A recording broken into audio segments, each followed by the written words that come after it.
Oh, no, good afternoon guys.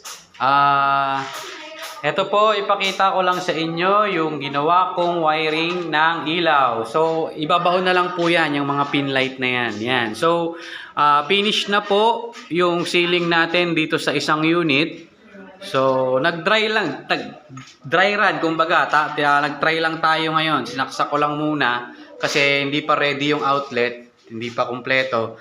So, sa switch natin, yung nasa taas, ito po is para sa labas. Kasi dito may kusina sila dito eh.